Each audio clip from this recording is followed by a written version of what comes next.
Is this thing on? Looks like it.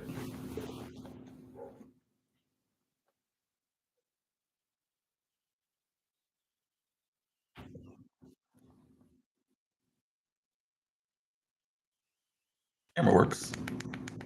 That's good. It's a good start.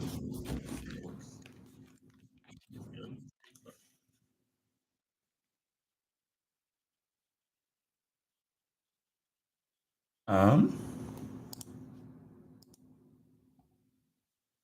this is a thing. You can tell I was prepared.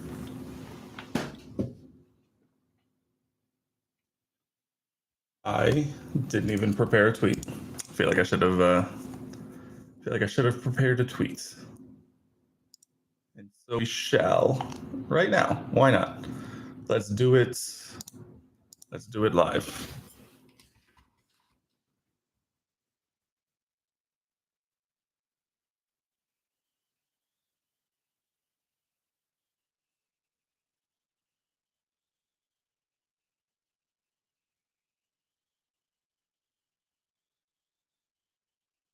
All right. Tweet composed. Tweet sent.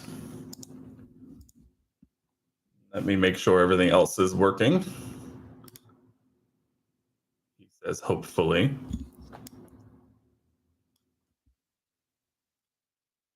Okay, that works. That works. That works. I guess we can go ahead and do this since I am going to upload the audio to this separately.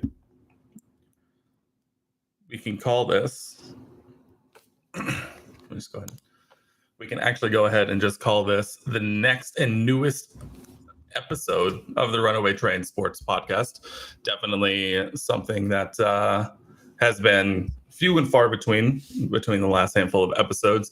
I have no plans for what this is going to be. It has been more than a long time since the last time I recorded one of these things. And so we're just going to kind of chat Purdue sports and see how this thing shakes out over the long run. I'm finally putting my money where my mouth is and going to be creating some more content around Purdue sports like I have been wanting to. So all in all, let's see, when was the last time I actually uploaded one of these things? Do I actually have that handy at all?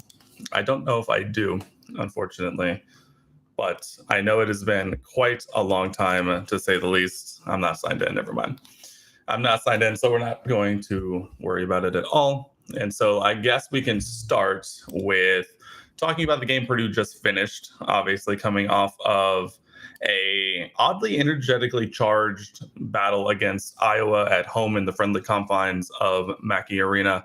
Purdue takes down the Hawkeyes 87-73 for a nice 14-point victory over the Hawkeyes at home, coming off of I don't even know if it's a disappointing loss unless you listen to the pundits of ESPN who might have called it a bad loss, emphasis on bad multiple times over the course of the game while it was being played. But it was a energetically charged loss. I think is definitely definitely an easy way to put it, as Purdue fell to Indiana for only their second loss of the entire season. I think all of us were a little afraid of these back-to-back games like this potentially disappointing a little more than we were hoping to. But nonetheless, Purdue comes back, performs admirably behind the play of one Braden Smith. He's a freshman, by the way, and he takes down the Hawkeyes himself as the Boilers get 5 into double figures on the day, which is more than A-okay. For us, we have first who got a double-double, 11 and 10. We have Zach Edey and his regularly scheduled double-double with 14 and 14 with 4 assists and notably 5 blocks. That's definitely not a bad day out for the big man. We have Braden Smith, who ends up with 24 points, 4 rebounds, 5 assists, and a steal, 4 turnovers, but we'll get to that in a little bit. Fletcher Lawyer, I almost called him Foster, I almost broke my one rule, finishes with 17 points, and then Mason Gillis off the bench with 10 points himself. all in all, a relatively solid outing for the squad, and definitely nothing to complain about too much in terms of production from everyone on the team. I think the biggest talking point that we've seen come out of this game is the Iowa pressure, the press in the second half specifically, because I think they did kind of ramp up the pressure in the second half. In the first half, it was more a way of kind of slowing down Purdue's offense. And I think in the second half, it was actually more of a deliberate attempt by Iowa to turn Purdue over, speed them up, and it worked for the most part. I know they got it down pretty close. I think they had it down to about 6 points there with about a handful of minutes left, but thankfully Purdue was able to tighten up, and things ended up being a-okay in the end as they walk out with a 14-point win. And I'll just say this: if this is the kind of quote unquote bad performance that Purdue is going to get, and to having people saying that everyone should press Purdue more, a team like Iowa, which presses a lot and it's part of their design defense, like their half-court defense is not very good. But if their design defense is to pressure you into turning the ball over, Purdue still walks out with a 14-point win. I think I'll take that every single day of the week. Kind of looking at the game, taking a step back at some of just the broader numbers. Purdue finishes the game shooting 55% from the field, 37% from three. I don't think anyone will complain too much about that one. I mean, Purdue hit 10 threes in this one, and I don't think anyone would argue the fact that, if Purdue is hitting 10 threes in a game, I think there's probably a high likelihood that, we're going to walk out with a win in that one. I mean, Purdue is just it's one of those teams that you never know how they're going to beat you, and they play so sound and fundamentally sound that it just pick your poison. And on this instance, I think Purdue did everything, at least in terms of when they had the offense settle down. I think they did everything about as well as you can ask for sure. But they also shoot 92% from the free throw line, 11 of 12. Not as many free throws as we're accustomed to seeing, but I mean, I'm never going to complain about a 92% outing from this team at all, especially with some of the uncharacteristic, troublesome numbers that we were seeing from the free throw line over the last handful of games. It seemed like they'd really hit a wall when it came to free throws. So seeing 11 of 12 is a-okay in my book. Rebounds, Purdue out rebounds Iowa by 20. I don't think there's really a whole lot to despair about that. Purdue ends up with 21 assists on 33 total field goals. Generally, Purdue usually converts assists at a pretty high rate, so nothing to complain about too much there. And I think the big number, and this is where we'll spend the majority of the time, at least when it comes to talking about the Iowa game, is the turnover numbers. Purdue finishes with 17 on the day, and I think I saw a majority of them was in the second half. I don't have that breakdown right here in front of me, but 17 turnovers is probably not exactly where you want to see Purdue executing. But at the same time, I remember I saw rewatching the game, a couple of those turnovers came down to the end of the game, like the very end of the game, where Purdue had kind of really slowed down a lot, and the lead wasn't really in much jeopardy at that point. But I think one of the two biggest things that takeaways from this game is the way that Purdue handled the press in the first half versus the second half. I think in the second half, like I mentioned earlier, Iowa seemed to press with a bit more of an intensity that they weren't really conjuring in the first half. Really trying to take advantage of Braden Smith, who I think had his moments at times where it kind of got a little too nonchalant with the ball and getting the ball up the floor, as we saw multiple 10-second violations. Granted, they were some iffy 10-second violations called, and so it is what it is. But that does show that Purdue was really pushing the limit on how long it could take them to get the ball into the half court and really start their offense. When they were able to set their offense and run half court stuff, I mean, we saw it all night. They did pretty much whatever they wanted. I mean, they led by 17 at the half, and then they scored 49 points in the second half. So the press, I think, for Iowa both helped and hurt them all at the same time. It allowed them to get back into the game, but at the same time, I think it kind of was a little too late in the grand scheme of things. But I don't really know what else there really is to say? I mean, Iowa's half-court defense and defense as a whole isn't designed to really slow you down. It's designed to speed you up. And I think it worked briefly in some portions of the game, but I think at the same time, Purdue did a pretty good job of controlling the pace and not letting it get too out of hand and playing too far into Iowa's side of things. Chris Williams in chat says, why not break the press with four and Zach taking a long inlet pass? So I'm actually going to reference, if you haven't seen this yet, Boilers in the Stands, our friends over at Brags in the Stands, also on YouTube. You can find them on Twitter. They had Rafael Davis on their post-game show last night after the game ended. And they actually asked Rafael that exact same question. And I think Rafael had a really good answer to it, which is, I don't think you want to put Zach in the position to be that decision maker. I think that's where you would much rather see your Mason Gillis's, your Caleb First, like those guys flashing to the middle and finding those open areas where you can let Braden and Fletcher or David Jenkins Jr.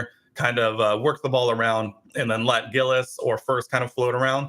I think the issue that you run into with having Zach taking those long inlet passes is that while he is a good post passer, I don't know if it's tough because you don't want to put Zach into that situation. Obviously, 45 feet from the basket. I think at that point, you'd rather just let him take one of the defenders away and hope that the other four can beat the 3-on-2 with the two pressers and then the other two playing a bit of a zone. You're going to hope that everyone else can kind of hit one of those open areas. But I highly suggest going back and finding that podcast with Brags in the Stands yesterday. Rafael probably described it a lot better than I did, but that was kind of his point. I think I definitely agree with it, where I would much rather have someone like Mason or Caleb taking that outlet pass and making the correct decision from there, rather than having your 7'4" center taking a pass at half court and then having to be that decision maker from there. But it definitely is something that we might see. I know a lot of the discourse on Twitter has been about, most teams should pressure Purdue now because Iowa showed that, you can turn Purdue over when they get a little loose with the ball. Of course, they're completely ignoring the fact that Purdue still won by 14 and realistically wasn't as bad as everyone seemed to be making it out to be. And I'm sure that Coach Matt Painter will be having plenty of meetings about team meetings and film sessions about what went right and what went wrong with handling the Iowa press. I don't think we'll see too much going forward. I think the issue that we realistically might see are these bigger, longer guards pressuring Fletcher and Braden a lot in the half court, but not necessarily in a true trapping full court press. So that's something that the full court press is such an interesting defensive concept, to the point where, and I mentioned this on Twitter, where not every team can press. Like, every team can try and press, but not every team can press. And Iowa has been this way for more than a few seasons. I think we all remember 2016 when Iowa raced a deficit similar to this by the way they pressured the ball and were able to turn Purdue over. But not everyone can just do that. You mean the 1 through 4 breaking the press and leaving Zach to get that long inlet pass covered by a mismatch? I think the issue that you run into there is the style of play that Matt Painter wants to employ with this team specifically. I think they want to eliminate as many variables on offense as you can. And those long inlet passes, like you're describing, like get the 4 guys up, let Zach kind of post up near the free throw. I'm assuming what I'm envisioning in my head is the 4 non-Zach Edys further up court, breaking the press, and leave Zach sort of hovering around the free throw line or under, and try and get a long inlet pass to him where then he can have a one-on-one move potentially. But again, at that point, you're still relying on, 1, a long, low percentage pass. 2, I know Zach has great hands, but then you're still putting him in more awkward positions. And I think this coaching staff would much rather just break the press, get into the half court. And I think they would much rather run a half court set with 12 seconds left on the clock than throw a lower percentage pass from 30 feet where it really becomes a 50-50 ball. Then I don't think they want to put Zach into that kind of situation. I think that's my read on it. The way that they seem to be running offense on this team, they're very opportunistic when they can be, but in the end of the day, I think I saw that they're ranked 300 and something in tempo, and we saw it a lot against Iowa as well, where we are very deliberate in slowing down, keeping the game at a manageable pace, and controlling the things that we want to control. So it's not something I'm saying that we may never see. I think it's just not the foundation that this coaching staff wants to put in these kind of weird variable games like Iowa. And like I was saying, and like you mentioned, Iowa's a great pressing team. Not every team is a great pressing team. And I think if you get a team that doesn't normally press and they try and press, I think it'll be a lot easier to break because there'll be a lot more mistakes on their end, and we'll be able to take advantage, kind of like we did see a couple of times over the course of the Iowa game. But let's see. If you have any more questions about Iowa, I think I kind of want to move forward from Iowa now. It's been a very long time since I've been either in front of the camera or on the audio version. I kind of just want to talk about Purdue's schedule up to now. Kind of, I think the biggest, just kind of the bigger picture stuff, and kind of looking forward a little bit towards these last, 3.5 weeks of the season left. This season has absolutely flown by, and I think we say that almost every year. But so far in the season, we'll briefly just fly through it. Purdue's 23-2 overall. I think that's something that no one can take for granted.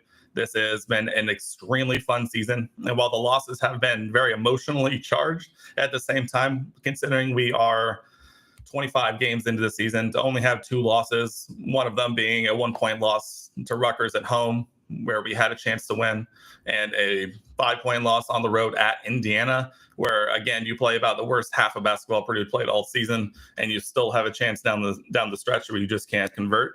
I think I'm feeling pretty good about this team, and something that I talk about a lot on Twitter, and kind of where I'm trying to make this brand as a whole, is kind of centered around the idea of not being too down about the downsides, and not to get too high on the high sides, but at the same time, I think this team is the kind of team that you can really just sit back and enjoy. I think one of the downsides about last year's team, and don't get me wrong, I loved last year's team. I always found myself, and I've written about this previously, where it seemed like every game I was so nervous about the outcome of the game because the expectations of that team were so high that it borderline became unbearable for me to actually watch the team play. And so one of my focuses for this season, coming off of an off season and a preseason where a lot of the discourse around this Purdue team was who's going to play point guard, how are these freshmen going to integrate, how are they going to adjust to losing Trevion Williams and Sasha Stefanovic and Jaden Ivey and all these key people. And to see them come out now, be 23-2 overall, 12-2 in the conference. They have a 3.5 game lead currently tied with 4 teams tied for second place in Northwestern Indiana, Rutgers, and Michigan. Wild, by the way. I do want to touch on that. This season has been so much fun, and I've really learned to just enjoy the ride. Yesterday, I did find myself throughout the day kind of being a little extra nervous, and I think I mentioned this on Twitter as well, that after you lose a game like Indiana, you don't want to see another letdown in the next game, because you don't want to see that compounding snowball effect as the season starts to wind down. And to see them come out, and while they did struggle, you see Braden go off for 24 and look absolutely brilliant doing it. Zach, his extremely quiet 14-14 game. And then you have Gillis, who's still apparently just Steph Curry disguising himself as a monster. And you have Caleb, again, a very quiet double-double. I think he finished with, 10 and 11. And so it was a very good result for this team to come out and prove to everyone that just because they went on the road and lost doesn't mean that they're not gonna dwell on it. And I know Matt Painter and a lot of people online have talked about it, that this team doesn't seem to get down at all on themselves. They definitely are able to just even put the previous play behind them and the previous game behind them, and then just move forward, move on, do the little things, and come back and just put in a solid performance. A 14-point win over Iowa, which was I think they were the number 1 offense in the Big Ten. And it's the top 2 offenses in the Big Ten. Obviously, Iowa's defense is quite a bit worse than Purdue's. And I think that's what we saw a lot of the time with the way the game played out. But to see them come home, take care of business, continue marching forward, and now we find ourselves 12-2 in the conference. The magic number for at least a share is now 3, with some tough but manageable games coming ahead. At Northwestern on Sunday is going to be a fun one. I don't personally think Northwestern will have the horses to stay with Purdue, but they definitely have enough to make it at least more interesting than games at Northwestern have been in recent past. At Maryland, I think could be very tough.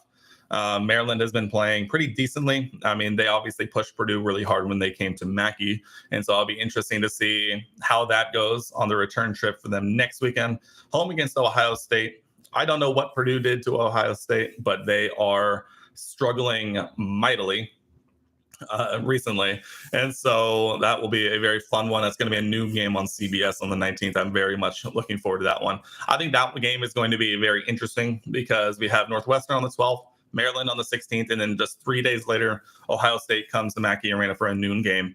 I think that February 19th matchup against the Buckeyes is going to be extremely tough and going to be a good test for this squad specifically.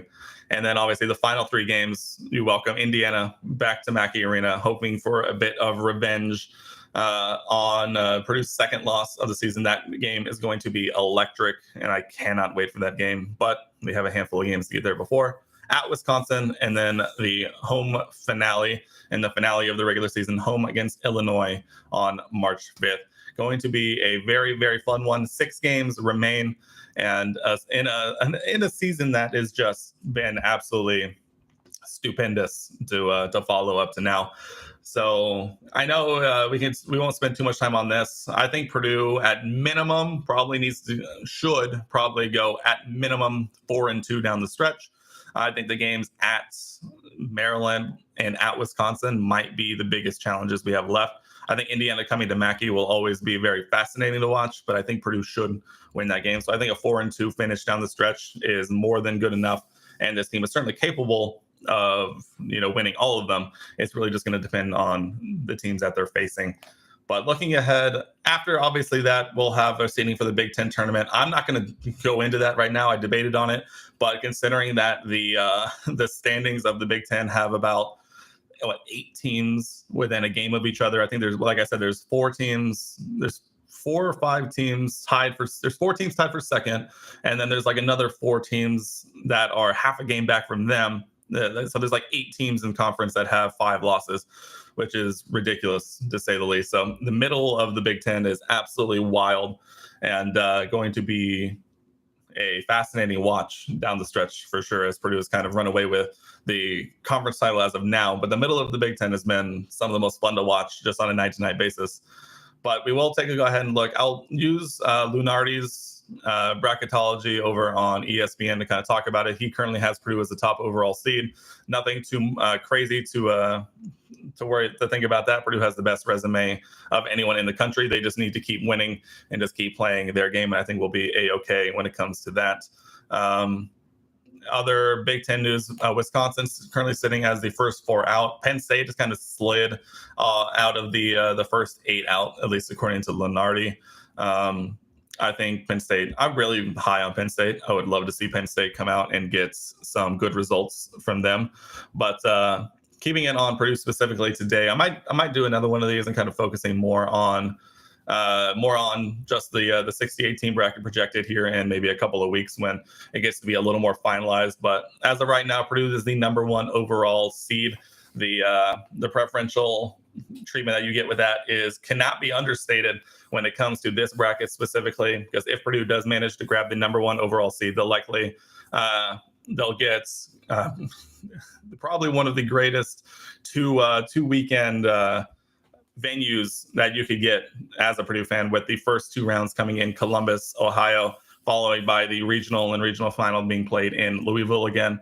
I would love to see Purdue get back down to Louisville. I think that environment this year could be even more, could outmatch even the 2019 season down there as well. So I think that is definitely something to strive for. Obviously, ending up in 2 cities within spitting distance of West Lafayette would do wonders for the environment that Purdue would get to play in, and would be a huge, huge boon. for them in the first 2 weekends should they be that fortunate. As of right now, like I mentioned, Purdue, the number one overall, would play the winner of Alcorn State and FDU. Again, I don't think I would worry too much about those. The 8-9 in Purdue's pod would be Pittsburgh and Auburn as the 8 and 9 respectively. Auburn is such an interesting case where they came into the season kind of really highly ranked and just kind of haven't been able to put a season together like they would expect. And so who really knows? And Pitt has been a very interesting season to follow as well for them, but could be a good second round matchup to kind of work your way into the Pittsburgh and Auburn coming from Power 5 conferences. Definitely a good one to have in the second round if you're going to start to mentally prepare for further into the bracket. And the other side of Purdue's regional, you would have TCU as the 5 against Liberty, and then Xavier as the 4 against Southern Mississippi. I think that Xavier-TCU matchup could be extremely fun. Xavier plays a very tough brand of basketball, and TCU just wants to run and play offense. And coming out of the Big 12, I think they would be more than prepared to play a team like Xavier. And then kind of continuing down onto the other side of the Purdue's whole pod, you have UCLA as the 2, and then Iowa State as the 3, which I think is probably one of the weaker three seeds that you could get. Creighton has risen all the way up to a 6 seed. I know there was a little bit there where Lenardi was and a lot of bracketologists were kind of putting Creighton as an 8 or 9 in Purdue's region. I'm much happier to see them on the other side of the bracket of, at least on the other side of our South region for sure, along with Clemson as an 11 seed. I've never been quite so shocked to see a team like Clemson, who was leading the ACC, still being questioned as a tournament team at this point. And I dug in a little more into their resume, and it definitely fits where it really shows how down the ACC is this year. Maryland would be in this pod as the 7 facing Nevada, and then UCLA against Eastern Washington. So I actually really like this pod. I would love to get something like this for Purdue. Kind of looking around at the rest of the Big Ten in this bracket, you have Indiana as the 5 in Alabama's region. You have Rutgers also in that region as the 6, which would be very tough for them as they would play Virginia in the second round. Presumptively, Indiana would also play Gonzaga. Indiana-Gonzaga as the 4-5 pairing in the Midwest would be very fascinating. Also, you have Duke and Kansas in there. That would be a pod I would not want to see for sure. Looking at the East, kind of taking a look around here. Iowa is the 6, which would be playing the winner of New Mexico and Kentucky. Very fun to see Kentucky as a play-in game. Definitely not something you would expect to see on a given year. And that's the only Big Ten presence in the East. In the West, in Arizona's region, you have, Michigan State as an 8, which would play Arizona. I think that could be a very fun game, but I don't think Michigan State would have enough to really make it much of a game, but it could be a lot of fun. Illinois also is a 6, playing the winner of Texas A&M, North Carolina. Again, that could be a lot of fun to see Illinois take on North Carolina. A North Carolina team that is definitely struggling, but all in all, I think it is would be a great game. And that really kind of does it for the men's bracketology. I came into this without really any plan, but I do actually want to briefly touch on the women's team. They recently came off of a win at Rutgers, something we all love to see, Purdue taking down Rutgers, and we're happy that the women's team was able to do it, where the men's team, at least this year so far, could not. But they go on the road and win 68-54. Solid outing from Our Lady Boilers. Going on the road, they certainly set a 16-7 and 7-6 in conference. They're right there in the midfield of a very stacked Big Ten women's league, and so the fact that they're above 500 in conference, and they are definitely giving themselves an opportunity to play on in the NCAA tournament. I know after their big week where they won on the road at Illinois and then at Ohio State, definitely catapulted themselves, way up the order. And looking at the women's bracketology, they currently have Purdue in the pot of last 4 buys, which would put them in what I saw. I put it on Twitter. where was it? It was in the Seattle 3 region. I always get confused. I looked at this immediately after the men's, and I got very confused when I saw they're in the Seattle 3 region as an 11 seed playing Arizona's 6 seed in Austin, Texas, with Texas being the 3 in there. So if that ends up happening and Purdue plays in Austin, I will be going to that game. And I will be doing this, and I will be going, and I'll be documenting the whole thing and watching Purdue come out of that region and shocking the world. You heard it here first. But definitely would be quite the achievement for Coach Katie Geralds to get this team in the NCAA tournament, and they definitely positioned themselves well enough to do it, to say the least. Zachary Welch in the chat says Glenn Robinson averaged 30 and a quarter per game during that Elite Eight run. Carson averaged 34 and 3/4 per game during that Elite Eight run. Does Purdue need that type of production from Zach to break through? The answer is no, and I'll tell you exactly why. One, I'm going to touch on Glenn Robinson because Glenn Robinson was one of the most dominant college basketball players in recent memory. And the fact that you were getting 30 from him a night was his average. And it was nothing so far above and beyond. The Carson Edwards run to the Elite Eight is a lot different because while Carson was absolutely capable of going off for 30 plus every night, he didn't always do that. And the fact that he was able to string those games back to back to back, it definitely helped Purdue reach that. I mean, Purdue definitely needed the Carson Edwards 30-point game in the Sweet 16 more than, I guess actually it might have been the Ryan Klein game, but I think that team needed Carson to go for 30 more than that 94 team needed Big Dog to go for 30 every game. And so I don't think, and then translating that forward to this season, I think the beautiful thing about this season, and especially the last handful of games, has been that Purdue has shown that Zach can have a very pedestrian night, like last night against Iowa. I know a 14-14 game with what I say, like 4 assists and 5 blocks is very pedestrian for Zach. But I mean, you saw it all night where, I mean, Iowa was doubling and tripling him almost immediately. And the fact that he still ends up with 14 and 14 goes to show the impact that he has on the game, that you don't need him to go for 30 to see Purdue win a game. You can have him go for only take 7 shots, end up with 14 points, 14 rebounds, but then you have your Braden Smiths go off for 24. You have your Fletcher Lawyers chip in 17. You have your Mason Gillis's with 10. You have your Caleb Burst with a double-double. The benefit that we have with Zach is that he can still get you a double-double. He can get you 15 and 15, no problem. He can almost sometimes get you a 20 and 15 with no problem. The thing that he does is the reason that he doesn't get that every game are the games like Iowa, where they really focus in and make everyone else beat you. And this has shown that he is a more willing passer than I think, and a much better post passer than he was last year. But we've shown the ability that if they're going to double and triple team Zach, other guys are going to step up and fill that void. Because if you're doubling or tripling Zach, all of a sudden you have 2 or 3 guys on the rest of the floor to then guard Fletcher Lawyer from 3, who's also shown a fantastic ability to drive to the rim and make some absolutely tough shots through contact. You have Braden Smith, who's going to wiggle his way into the lane and find an open Lawyer in the 3. From 3 in the corner, you have a Caleb Burst who's going to be diving down on the weak side, and with 3 guys around Zach and maybe even just a tag on First. I mean, that's how he ends up with a double-double. You have Ethan Morton, who I think we would all agree is probably the weakest link in the starting lineup, at least in terms of offense, but he is also a fantastic post passer, and then he'll pass into Zach and make the beautiful hard cut down the lane to move the defense and open up things for Zach. It's not the type of team that needs Zach Edey to go for 30 and 15 to win a game. We've seen it plenty of times. I think that was a big talking point, midway through the season, which was what's Purdue going to do when, teams take away Zach? Are they going to be able to hit enough threes? Because there was a stretch there where Purdue was only shooting 20-something from 3.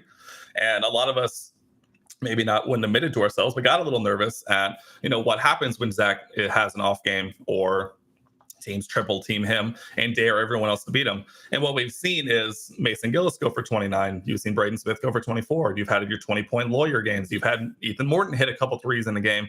You had everyone else kind of step up and play their role.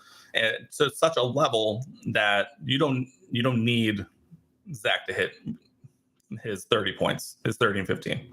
You have everyone else who plays their role so well and so efficiently, and sometimes even so unselfishly, that Purdue has been able to put up crazy numbers and perform very, very well pretty much no matter the situation. You've seen Zach get his 38 against Michigan State when they decided not to double. And then you've seen Braden Smith get 24 when they do triple team him. You've seen Mason Gillis go for 29 when Penn State throws the entire bank vault at Zach Edey. So no, I don't think that the long story short is no, I don't think that this team needs a Zach Edey 30-point night in per game to reach the Elite Eight. I think we're going to see plenty of 30-point games in the first couple of rounds of the NCAA tournament.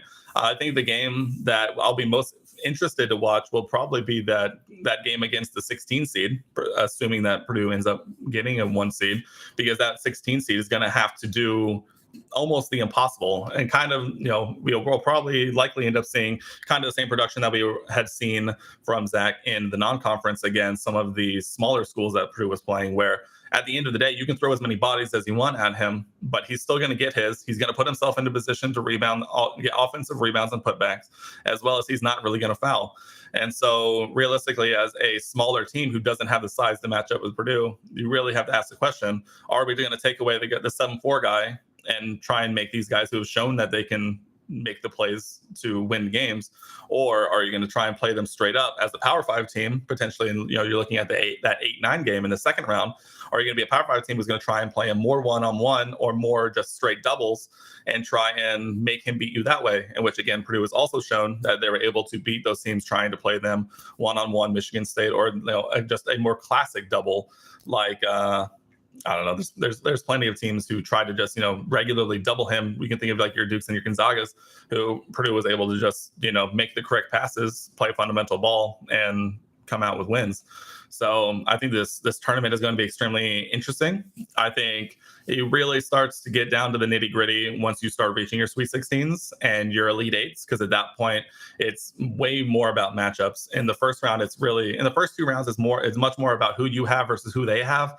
And then in the third and fourth round, the Sweet 16 and Elite Eight, it's much more about team matchups more than the individual matchups. So I'm fascinated to see what this team can do in March. I think this team, compared to last year's team, is much more poised to be able to grind out those kind of games that really gave them issues last year. I mean, there's a lot of times that I think most of us would probably be extra worried about this type of Iowa game with last year's team over this year's team. I mean, I never really felt that nervous, even when I was making their run last year. And I'm not really nervous about this team. I think part of the nervousness that came with last year's team was that you never knew what you were going to get from night to night. I think with this team this year, you know what you're going to get from night to night.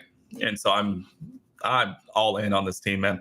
I kind of did temper my expectations there for a little bit, but I think at this point, I mean, this team is very good. This team is poised, and they are playing beyond their years in terms of the freshmen. And I'm very, very excited to see what these players can do in a tournament setting. I'm curious to see what the Big Ten tournament looks like. I mean, that's really going to shake down again to more matchups than anything.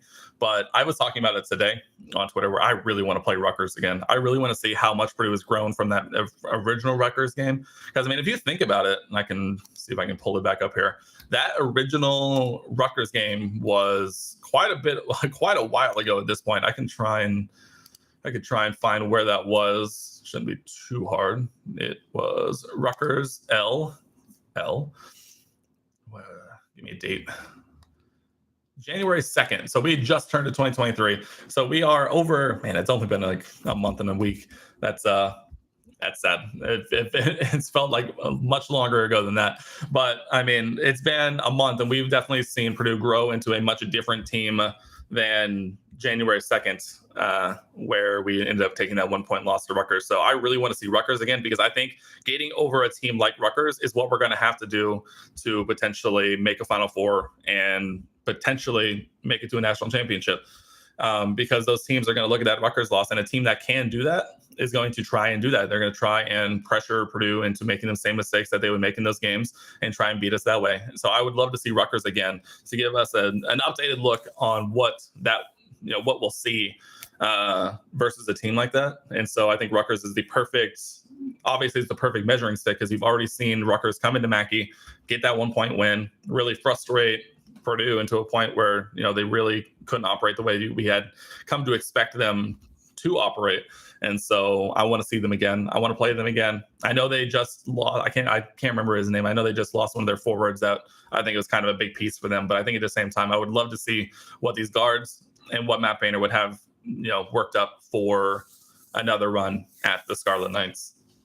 But I think we've been going for about 40 minutes now. I don't really have much more else to talk about. That's literally everything I had. So I definitely want to start doing this more often. You'll be able to find the audio version of this on Spotify, Apple Podcasts, Google Podcasts, and everywhere you like to find podcasts. And I'm going to start doing this a little more regularly again. It was one of my New Year's resolutions to start doing more video content, and I think doing them live definitely is a very fun way to do it. So I don't know about a schedule that we're going to do this, but I definitely want to find some time to go live, interact with people in the community, and do what we do best, which is talk about how much we love Boilermaker basketball. But I think that's going to wrap it up for me here today. Thank you guys so much for coming and hanging out, and I will see you guys in the next one. And as always, Boiler up, hammer down, hail Purdue.